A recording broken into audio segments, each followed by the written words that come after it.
मागल्या इयत्तेमध्ये पण अभ्यासलेला आहे. अभ्यासलंय का नाही? सांगा बरं इलेक्ट्रिक करंट म्हणजे काय? तुम्हाला 8वी तुम्ही एवढंच अभ्यासलं की इलेक्ट्रिक करंट म्हणजे चार्जेस, प्रभार.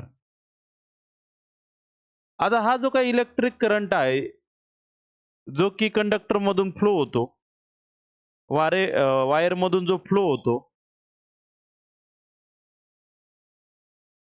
पहा आता an electric current is a flow of electron through a conductor.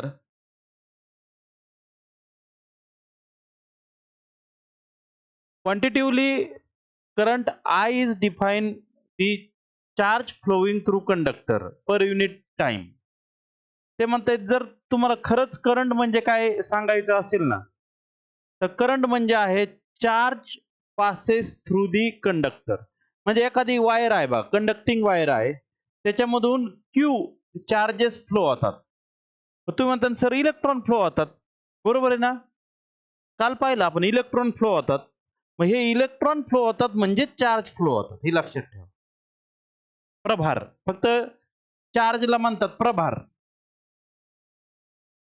If charge q is flowing through a cross section of a conductor in a unit time, then current I is equal to q upon t. हा लक्ष द्या रे, शांत बसायचं आणि पुढे लक्ष द्या. तर जो काही करंट आहे तो करंट बरोबर काय आहे, q अपॉन टी, म्हणजे चार्ज अपॉन टी. समजलं? हा नाही, आता जे लेट येतील ना, तुम्ही लवकर लिखताय वाटते तुम्ही. असं पण आहे का? बर, एकदम क्विकली कोण येतं बरं इथं? निघलं पळत पळत. तसं हो का?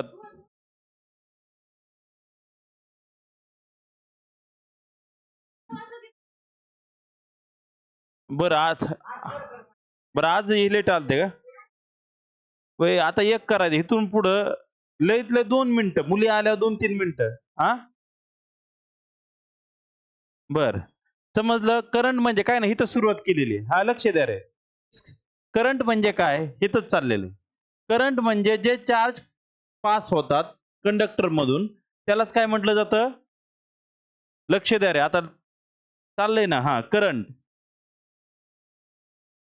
आता त्याचं जे युनिट आहे बघा, चार्जचं युनिट कुलोम असतं बघा. लक्ष द्या, चार्जचं युनिट काय आहे? कुलोम. आणि जे काही टाइम हा सेकंद मध्ये असतो. कशामध्ये असतो? सेकंद मध्ये असतो. म्हणून करंटचं युनिट जे आहे हे अँपियर आहे. करंटचं युनिट काय आहे?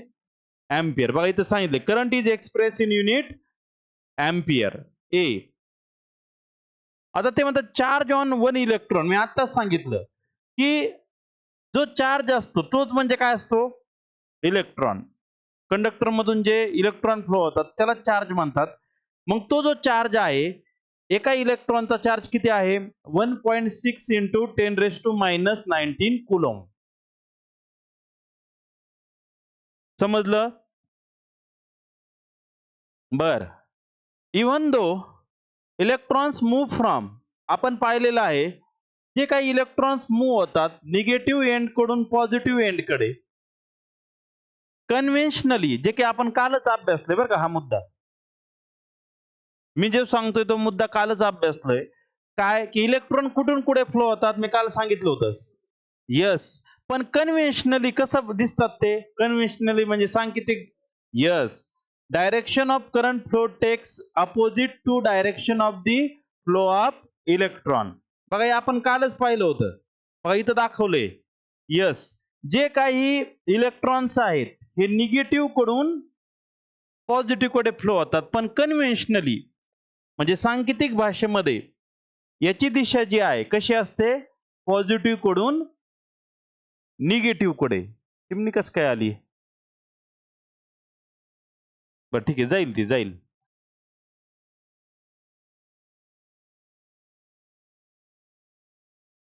कुठून तरी आलेली आहे ती. तिथून तर नाही. नाही, नाही. जाईल ती. बरं ठीक आहे. जाईल, जाईल, जाईल. तिला दिसल्यावर तिकडं ती जाणारच आहे. बरं राहू द्या. बरं लक्ष द्या. हां. आता पुढे काय सांगितलंय बघा. अँपिअर म्हणजे काय? 1 अँपिअर करंट इज सेड. आता जो काही करंट आहे, हा करंट 1 अँपिअर कधी म्हणायचा? कधी म्हणायचं? Flow in a conductor if 1 coulomb charge flow through every second. पहा, ज्यावेळेस एका सेकंदाला 1 कुलम चार्ज फ्लो होत असेल, तर त्यावेळेचा करंट किती असतो? 1 अँपिअर. किती असतो? 1 अँपिअर. समजतंय? काय? 1 अँपिअर करंट कधी म्हणायचं? हा 1 अँपिअर करंट कधी म्हणायचं? ज्यावेळेस कंडक्टर मधून, लक्ष द्या रे, कंडक्टर मधून 1 कुलम चार्ज फ्लो होतोय. किती वेळेसाठी? 1 सेकंदसाठी. ओके, समजलं? हा, त्याला म्हणायचं 1 अँपिअर करंट. बर, पुढे पहा. आता काय नाही, जनरल माहिती आहे कुणाबद्दल? अँपिअर बद्दल.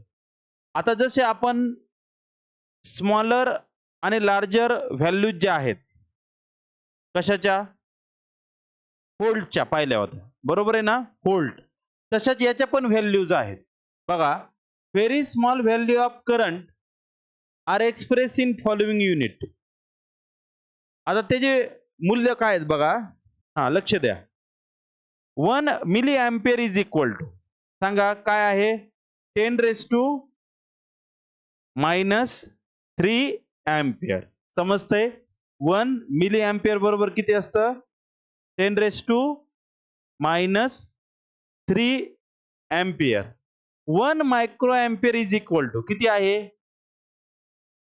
10⁻⁶ अँपिअर. समजतंय? आपण पाहिलं होतं, फक्त तिथं काय होतं? Milli volt and micro volt होतं ना? हा, बरं. जो काही फ्रेश सायंटिस्ट आहे बघा, हा मॅथमॅटिशियन आणि सायंटिस्ट होता. याने खूप सारे एक्सपेरिमेंट कंडक्ट केले इलेक्ट्रिसिटीवरती. कशावरती? इलेक्ट्रिसिटीवरती एक्सपेरिमेंट कंडक्ट केले अँपिअरने. टुडे, आजच्या घडीला, जे काही करंट मेजर केला जातो, can measure a current flowing through conductor only because of his work. यांनी जे काम केलं, यांच्या देणगीमुळेच आज आपण इलेक्ट्रिसिटीमध्ये जो काही करंट फ्लो होतो, हा मेजर करू शकतो. करंट शोधला त्याने. करंट जो कन्सेप्ट आहे, हा करंट कन्सेप्ट या अँपिअरने शोधला. The unit of current is call. म्हणून करंटचं युनिट काय आहे? अँपिअर. करंटचं युनिट काय आहे? Ampere. In a recognition of his work. त्यांनी केलेल्या कार्याबद्दल हे युनिट देण्यात आलं. ओके, ठीक आहे. परत एकदा रिवाइज करताना परत सगळे मुद्दे पाहूया. आता याच्यात एकच ऑप्शन निघू शकतो बरं का. तुम्ही 2 मिनिटं लेट या, नाही तर 10 मिनिटं लेट या, मी परत शिकवणार नाही. समजा आता तुम्ही जे दोघं तिघं आले, त्यावेळेस हा टॉपिक शिकवलाय हा बरं का मी. आता रिव्हिजनच्या वेळेस परत घेतला जाईल शेवटच्या 2-3 मिनिटात. कुणी किती लेट या, 5 मिनिटं या, 10 मिनिटं या, फक्त रिव्हिजनच्या वेळेस थोडंफार शिकवलं जाईल. हा, पण शक्यतो तसं करू नका. टायमिंगवर या. पालकांच्या खूप अपेक्षा आहेत आणि तुम्ही यायचंच किती इथं रे? 1 तास मी म्हणतो, याच्यापेक्षा काय वेगळे? किंवा 50-55 मिनिटं. सकाळचे पण मुलं तेवढेच येतात. पण टायमिंगवर या, टायमिंगवर जा. आता पहा, इथे एक प्रश्न दडलेला आहे जो की विचारला जातो बऱ्याचशा वेळा पेपरला. तो म्हणतो आयसीटी मध्ये प्रश्न सर. आयसीटी मध्ये तर कधीच प्रश्न विचारला नाही जात, पेपरला नसतो. आयसीटी ही तुम्हाला एक टास्क असतो कॉम्प्युटरचा. आता इथे एक ते म्हणताय study of current electricity and other scientific concept with the help of simulation technology. काल जे इंजिनियर बरोबर बोलत होतो ना मी, त्यात तुम्ही गेले पण निघून. कधी कळती हल्ली कळली नाही मला. हा एकदम शांततेत बाहेर गेले. काय गाजा नाही वाजा नाही, चाललोय सर नाही, बाय बाय सर नाही. हा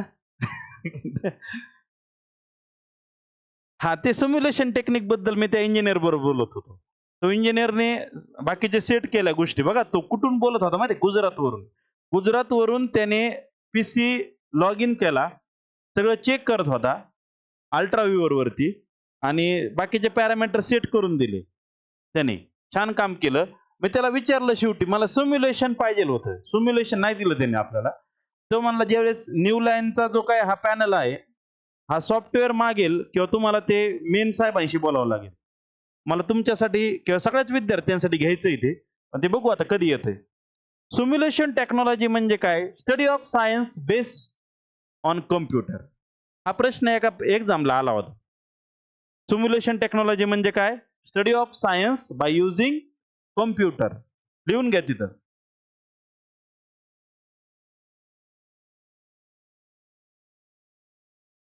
study of science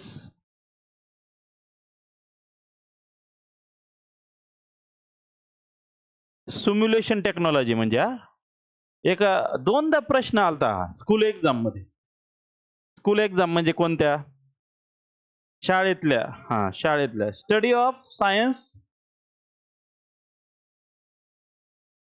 study of science by using computer. सायन्सचा अभ्यास कम्प्युटरच्या सहाय्याने करणे म्हणजे सिम्युलेशन टेक्नॉलॉजी.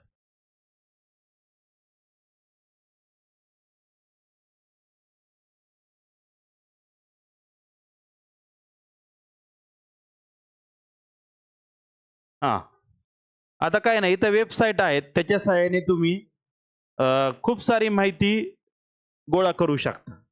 ठीक. आता पुढं आज नक्कीच आपण सायन्स शिकूया पूर्ण. उद्या मॅथ असेल, पण आता सायन्सचा कन्सेप्ट पूर्ण शिकूच तर नाही म्हणायचं ना. जे बाहेर गावीचे जाणार आहेत ना 5 वाजता, तोपर्यंत शिकवलं जाईल, आणि मग एक 5-10 मिनिटं रिव्हिजन चालेल.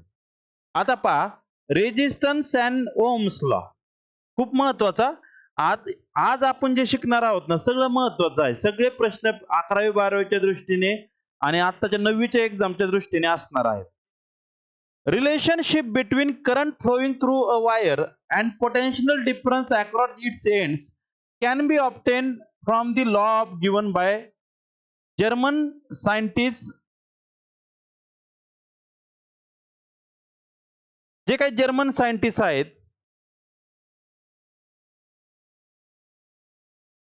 जॉर्ज सायमन ओहम यांनी हे सांगितलेलं आहे. म्हणजे त्यांनी रिलेशन दिलं. कुणाचं रिलेशन सांगितलं रे? रिलेशन म्हणजे संबंध. कुणाचा संबंध? करंट, वायर मधला करंट. आणि दुसरा काय? Potential difference across its end, म्हणजे आय आणि व्ही मधलं रिलेशन सांगितलं. I for current in the wire आणि V for potential difference of two ends. याचं रिलेशन कुणी सांगितलं? ओहमने सांगितलं. आता पुढे पहा, आता इथून पुढे लॉ सुरू होतोय. जो काही physical state of the conductor remains constant. आता इथून सुरुवात करू आपण, या वाक्यापासून. ते म्हणतात फिजिकल स्टेट वायर.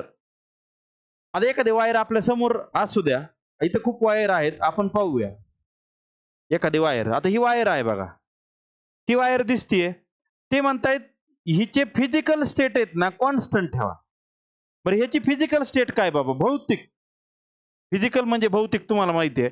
मग इथं सांगितलंय बा, फिजिकल स्टेट म्हणजे काय?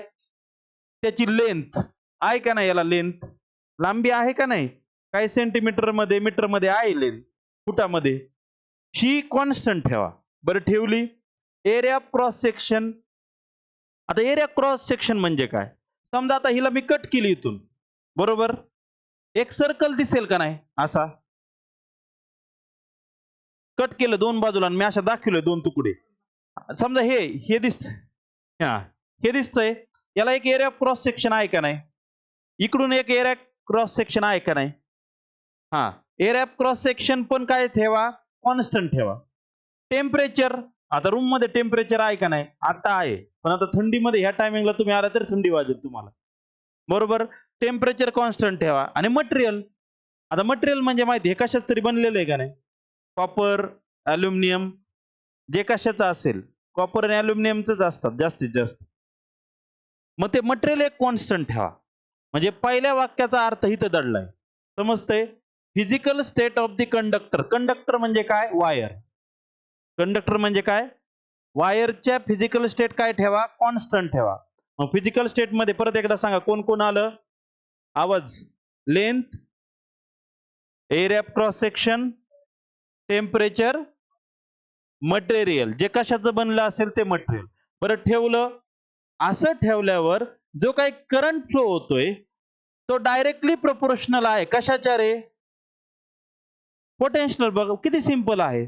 जो करंट फ्लो होतोय तो डायरेक्टली प्रोपोर्शनल आहे पोटेन्शियल डिफरन्सच्या, जे की इथं स्टेटमेंट मध्ये दिलंय बघा, I is directly proportional to V. मग मला सांगा डायरेक्टली प्रोपोर्शनलचं साइन गेलं की काय येतं? के कॉन्स्टंट. आणि इक्वलचं साइन येतं. हे कधीच विसरायचं नाही. प्रोपोर्शनॅलिटी साइन जर कॅन्सल केलं रे केलं तर काय येतं बघा, हा इक्वलचं एक साइन येतं आणि अजून काय येतो? कॉन्स्टंट येतो, के. मग के इज कॉन्स्टंट ऑफ प्रोपोर्शनॅलिटी, तो कॉन्स्टंट आहे. पुढे आता या केला आपण या साईडला घेऊन आलो, या साईडला लेफ्ट हँड साईडला. मग हा मल्टिप्लाइड इकडे आल्यावर काय होईल? डिवाइड. काय होईल? डिवाइड. हा इकडं मल्टिप्लाइड, इकडे आल्यावर डिवाइड होईल. बरं डिवाइड झाला तर मग या 1 अपॉन केला आपण काय म्हणणार? आर. 1 अपॉन केला काय म्हणणार? आर, जो की रेजिस्टन्स ऑफ द कंडक्टर आहे. काय आहे? Resistance of the conductor. आता रेजिस्टन्स म्हणजे विरोध. आता विरोध नाही बरं का, त्याला मराठी मिनिंग विरोध आहे, पण मी मुद्दाम त्याला विरोध म्हणतो. का विरोध म्हणायचा याला? रेजिस्टन्सला विरोध किंवा रोध का म्हणायचा? तो करंटला अपोज करतो. तो कुणाला अपोज करतो? करंटला विरोध करतो, करंटला थांबवतो. कोण थांबवतो? रेजिस्टर किंवा रेजिस्टन्स. ओके. आता मला सांगा मग 1 अपॉन के च्या ऐवजी काय पुट केलंय? आर. आणि मग फायनल स्टेटमेंट आलं बघा, हे ओमचं स्टेटमेंट आहे. खरं म्हणजे तुम्ही कधी विचारलं ना तुम्हाला कोणत्या पण एक्झामला, कधी पण एखाद्या इंटरव्ह्यूला, डोळे झाकून ओम म्हणलं की काय म्हणायचं? V is equal to I R. हे विसरायचं नाही. V is equal to I into R. मग व्ही म्हणजे काय? Potential difference. आय म्हणजे करंट, करंट वायरचा करंट. आणि आर म्हणजे resistance. This is known as Ohm's law. यालाच म्हणायचं ओमचा नियम. आता तुम्ही म्हणता ना सर याच्या आला प्रश्न तर 3 मार्काचा येऊ शकतो. किती? कसे 3 मार्क? स्टेटमेंट लिहायचं आणि हे डेरिव्हेशन सॉल्व्ह करायचं. अवघड आहे काय? सोपं आहे.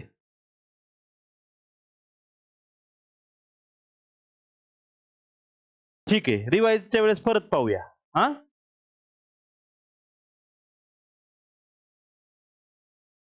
आता त्याच्या युनिट कडे येऊया.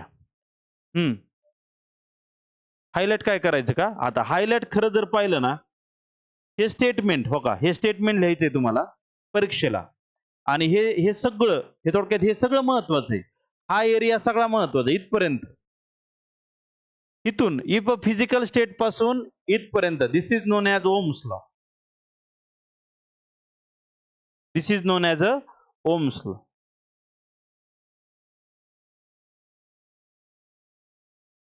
आता त्याचं युनिट पाहूया.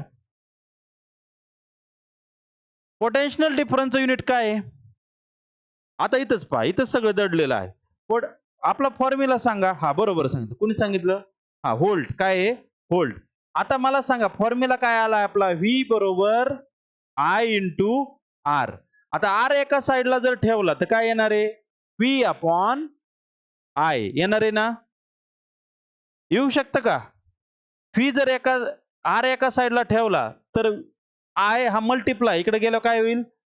डिवाइड. आय काय आहे? मल्टिप्लाइड, इकडे गेलो काय होईल? डिवाइड. मग मला सांगा व्होल्टेज म्हणजे पोटेन्शियल डिफरन्स युनिट काय आहे? व्होल्ट. 1 व्होल्ट. आणि आताच आपण अभ्यास केला करंटचं युनिट काय आहे? एम्पियर. 1 एम्पियर. मग 1 व्होल्ट आपण 1 एम्पियर बरोबर काय असतं? 1 ओहम. म्हणजे रेजिस्टन्सचं युनिट काय आलं? ओहम. रेजिस्टन्सचं युनिट काय आहे? ओहम आहे. म्हणजे 1 व्होल्ट पोटेन्शियल डिफरन्स तुम्ही अप्लाय केला आणि 1 एम्पियर करंट जर कंडक्टर मधून पाठवला, फ्लो केला, त्यावेळेसचा रेजिस्टन्स किती असतो? 1 ओहम. परत एकदा पाहूया statement through. If 1 ampere current is flowing through the conductor when 1 volt potential difference is applied between its ends, then resistance of the conductor is 1 ohm. बघा किती सोपं आहे. पोटेन्शियल डिफरन्स किती ठेवायचा? 1 व्होल्ट. करंट किती फ्लो करायचा? 1 ampere. त्यावेळेचा resistance किती असणार? 1 ओहम. आणि ओहम हे युनिट कशाचं आहे? आर. म्हणजे आर म्हणजे कोण? रेजिस्टन्स. एम्पियर हे युनिट कशाचं आहे? करंटचं. व्होल्ट हे युनिट कशाचं आहे? हा म्हणजे व्होल्ट. आणि ओमचा नियम काय आहे? P is equal to I into R. तुम्ही मला एक आवड सगळ्यात छान की तुम्हाला लवकर हे समजलं. बाकी कारण की ना बाकीच्या मुलांनी खूप वेळा मला हे विचारलं पण तुम्हाला एका फ्लो मध्ये समजून आलं. चांगली गोष्ट आहे. हुशार आहेत तुम्ही. फक्त येड्यावाने करतात. हा चला आता हित आहे ना, हित रेजिस्टन्स बद्दल माहिती सांगितलेली आहे. रेजिस्टिव्हिटी बद्दल. रेजिस्टन्स मध्ये आता फक्त आपण एवढंच अभ्यासलं की रेजिस्टन्स म्हणजे आर. एवढं कळलं ना.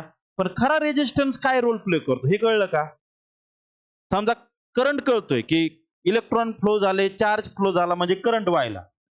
हे कळलं ना तुम्हाला. पण रेजिस्टन्स बद्दल संकल्पनाच नाही कळली. आता ती इथं समजून घेणार आहोत आपण. आता ती समजून घेताना काय सांगितलंय बघा.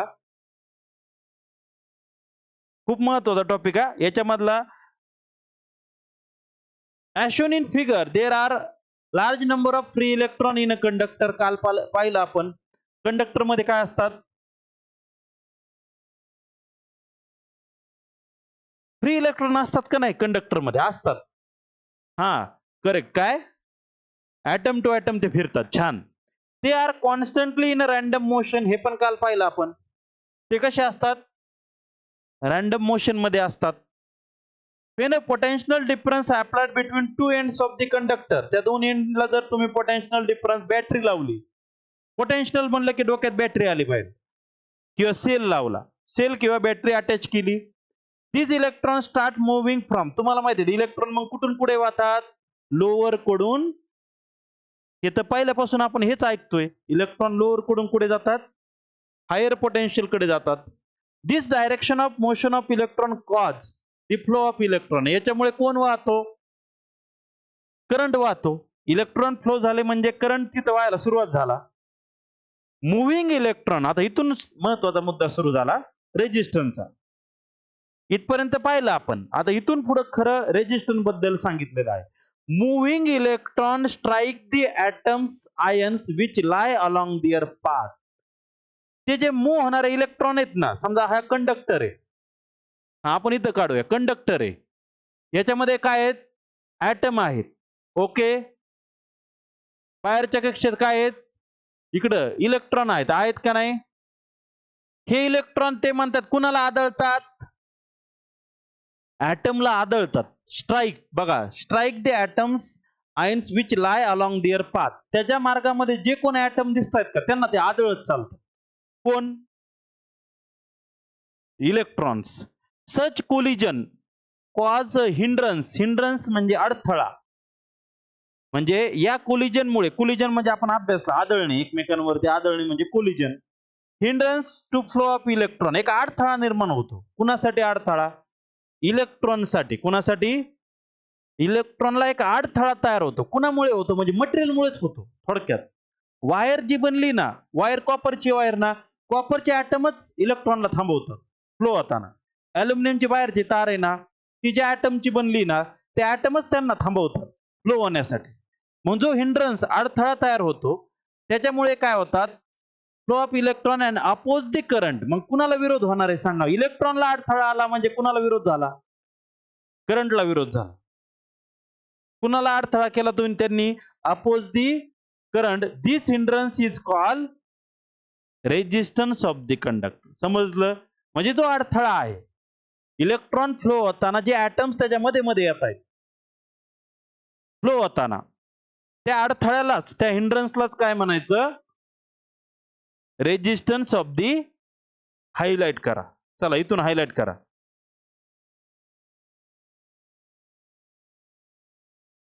आणि हायलाइट केलेलं लिहून काढा.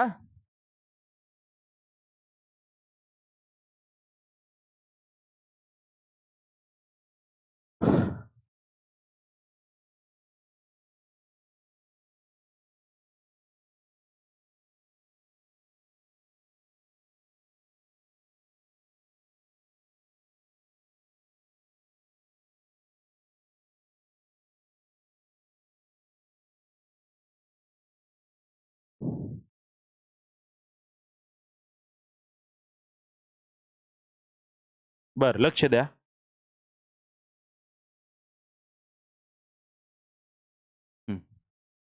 अजून 15 मिनिटं, त्याच्यानंतर मग आपण थांबूया. तुम्हीच म्हणलेलं आहेत की एकच शिकवा. मग 15 मिनिटात जेवढं शिकून होईल तेवढं, नंतर रिव्हिजन. कारण की आपल्याला 2 सब्जेक्ट शिकवायचे, सायन्स आणि मॅथ पण. बरोबर आहे ना? नाही नाही, म्हणतोय मी. शक्यतो तुम्ही अजूनही 4:10 पर्यंत प्रयत्न करा सगळेजण. 4:10, 4:05 या टायमिंग पर्यंत आले ना तुम्ही, खूप छान टॉपिक कव्हर होतात. आता तुम्ही आज येतानाच नाही होत. 4:15 पर्यंत. ठीक आहे. आता German scientist George Simon Ohm establish a law of measuring a resistance of a conductor. आताच आपण पाहिला जो ओमचा लॉ कुणी सांगितला? George Simon Ohm. In his honour the unit of resistance is called ohm. किती सोपं आहे. त्या सायंटिस्ट बद्दल सांगितलंय. त्यांनी कंडक्टरचा रेजिस्टन्स शोधला आणि म्हणून रेजिस्टन्सचं युनिट काय देण्यात आलं? ओहम. समजतंय? आणि त्याचं साइन कसं आहे माहिती आहे तुम्हाला? हे त्याचं साइन आहे. ओके, सोपं आहे. ओमचं साइन. आता पुढे पहा, रेजिस्टिव्हिटी म्हणजे काय?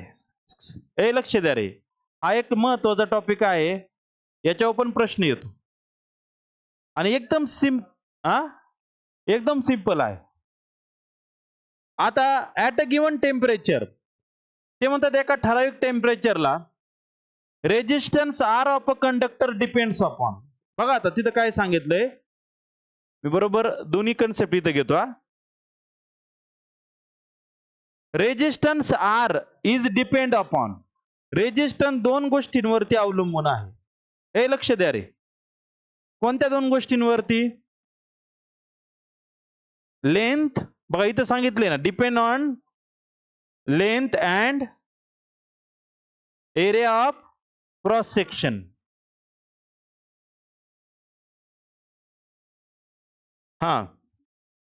एरिया ऑफ क्रॉस सेक्शन वरती रेजिस्टन्स अवलंबून आहे. जे की मी एक्झाम्पल कोणतं दिलं होतं, याचं दिलतं ना. याला काय आहे? लेंथ आहे आणि याला काय आहे? क्रॉस सेक्शनल एरिया आहे.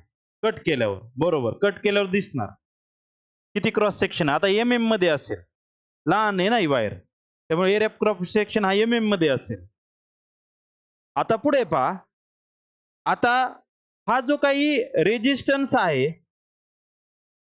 ऑफ अ कंडक्टर सरळ सरळ दिसतंय. मला सांगा, तिथं दिलंय बघा, R is directly proportional to L म्हणजे काय रे? रेजिस्टन्स हा डायरेक्टली प्रोपोर्शनल आहे लेंथच्या. कशाच्या? लेंथच्या. आणि R is inversely proportional to area of cross section. दोन्ही दिलेत हा. इथं काय दिलंय? रेजिस्टन्स हा डायरेक्टली प्रोपोर्शनल आहे लेंथच्या आणि हाच रेजिस्टन्स कसा आहे? इनव्हर्सली प्रोपोर्शनल आहे एरिया ऑफ क्रॉस सेक्शनच्या. आता तुम्ही म्हणता सर पुढे काय दिलंय? दोन्ही कंबाईन केले. काय केलंय? R is directly proportional to L आणि inversely proportional to area of cross section. दोन्ही एकत्र केलं. पण एकत्र केलं तर आता आपल्याला माहिती ज्यावेळेस प्रोपोर्शनलिटीचं साइन जातं त्यावेळेस काय येतो? कॉन्स्टंट येतो आणि इक्वलचं साइन येतं. पण इथं कॉन्स्टंट के नाही घ्यायचा. इथं कॉन्स्टंट घ्यायचा रो. काय घ्यायचा? रो एल अपॉन ए. रो म्हणजे रेजिस्टिव्हिटी. ह्याला नाव द्यायचंय त्यांना. के ला आपण रेजिस्टिव्हिटी म्हणू शकत नाही ना. के हा काय आहे? कॉन्स्टंट आहे. पण मग रो ला आपण रेजिस्टिव्हिटी म्हणू शकतो. कारण रो काय आहे? रेजिस्टिव्हिटी. तुम्ही म्हणता ना सर रेजिस्टन्स आणि रेजिस्टिव्हिटी मध्ये काय फरक आहे? रेजिस्टिव्हिटी थोडक्यात एका पॅरामीटरवर डिपेंड आहे. त्या पॅरामीटर कोणते आहेत? लेंथ आणि एरिया ऑफ क्रॉस सेक्शन याच्यावर रेजिस्टिव्हिटी अवलंबून आहे. म्हणून R is equal to rho into L upon A. काय केलं रे? फक्त एक रिलेशन सांगितलेले रेजिस्टिव्हिटीसाठी.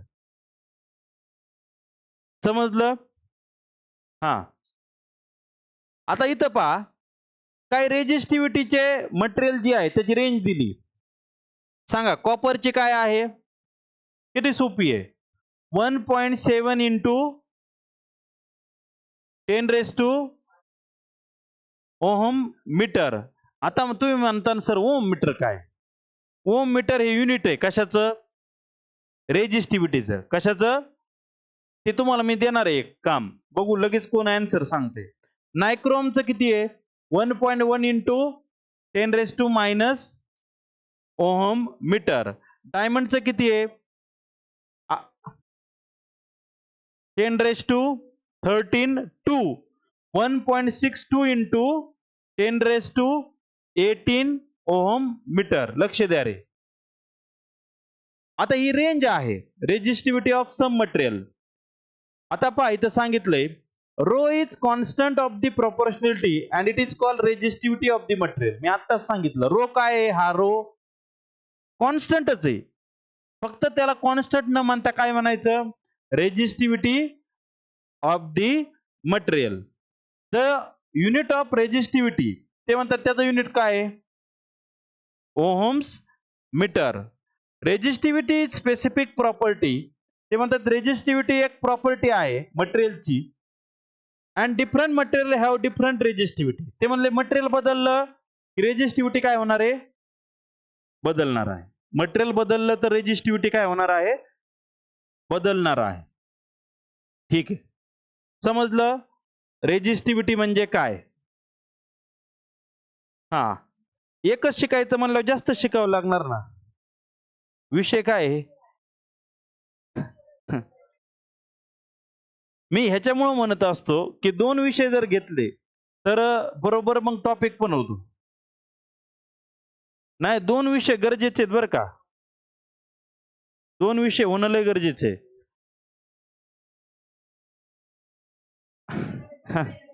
आता 20-20 मी त्याच्यासाठी 20-20 मिनिटाचं खूप छान प्लॅनिंग करतो. 20-20 मिनिटं बरोबर दोन्ही पण होतात. मग करू आपण बदल. त्याच्यामुळे टॉपिक कमी होतो. 20-20 मिनिटात टॉपिक जरा म्हणजे दोन्हीचे व्यवस्थित शिकवले जातात. पण ठीक आहे करूया आपण काय अडचण नाही. हां.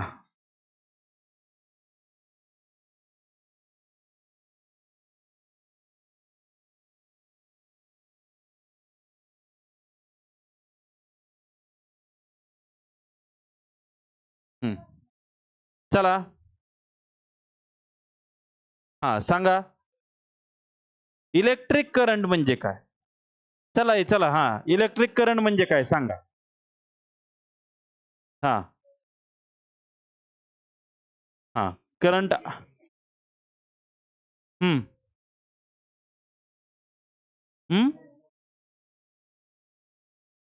येस, इलेक्ट्रिक करंट म्हणजे काय? A charge passing through conductor in a unit time. हा बरं, वरचं पण आहे बरे, हे वरचं पण बरोबरच आहे. Electric current is flow of electron passing through, काही म्हणा, काही म्हणा, इलेक्ट्रॉन पास होत आहेत त्याला करंट म्हणा, नाहीतर चार्ज पास होत आहेत त्याला पण काय म्हणता? करंटच म्हणा. बरं, चार्जचं युनिट म्हणजे युनिट नाही, सिम्बॉल आहे ते. युनिट काय आहे? कुलोम आहे. चार्जचा सिम्बॉल हा क्यू आहे आणि युनिट काय आहे? कुलोम आहे. म्हणून current I is equal to काय येतं? Q upon T. टी म्हणजे सेकंद. मग क्यू अपॉन टी लाच काय म्हटलं जातं? आय. मग करंटचं युनिट काय आहे? अँपियर. अँपियर कधी म्हणायचं? व्हेन किती कुलोम? हा, 1 कुलोम चार्ज फ्लो होतात. किती वेळासाठी? एका सेकंदासाठी 1 कुलोम चार्ज फ्लो होत असेल तर करंट किती? 1 अँपियर. बरं, हे तर आपण पाहिलंच होतं. इलेक्ट्रॉन कुठून कुठे वाहतात? निगेटिव्ह कडून, पण कन्व्हेन्शनल डायरेक्शन कुठून कुठे असते? पॉझिटिव्ह कडून निगेटिव्ह कडे. बरं, इथं 1 मिली अँपियर बरोबर 10 रेज टू 1 मायक्रो अँपियर बरोबर. बरं, हे कोण आहेत? अँपियर हे सायंटिस्ट आहेत. त्यांनी केलेल्या कामाबद्दल इलेक्ट्रिसिटीचं युनिट काय आहे? अँपियर. किंवा करंटचं युनिट काय आहे? अँपियर. बरं, सिम्युलेशन मीन्स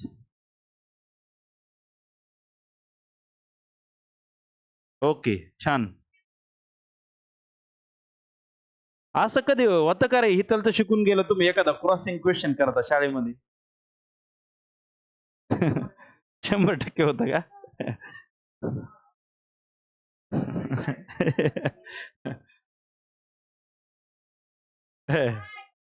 बरं, हे चला, ओम्स लॉ सांगा. ओमचा लॉ. हा, नाही करत. हा, शाळेत खरं आहे हे वाक्य. शाळेत नाही, एवढं लूज नसतं शाळेत. शाळेत छडीशिवायच मी एंट्री करत नाही शाळेमध्ये. छडीशिवाय वर्गात एंट्रीच नाही. आणि असे हाणायचे. हा. नाही, क्लास टीचर होतं मागल्या वर्षी 7वीला, आता नाही या वर्षी. मेन्स मी तुम्हाला सांगतो 8 वर्षात तुम्ही म्हणता ना सर तुम्ही सायन्स शिकवतात आणि मॅथ शिकवतात, याचं कारण एकच. 8 वर्ष म्हणजे सुरुवातीला ज्यावेळेस माझा खरा सब्जेक्ट सायन्सच आहे. पण सुरुवातीला नीड असते, गरज असते एखाद्या शाळेला. बरोबर आहे ना? त्या नीडच्या काळामध्ये मी पहिल्या 3 वर्ष मॅथ शिकवलं. मेन सब्जेक्ट म्हणून.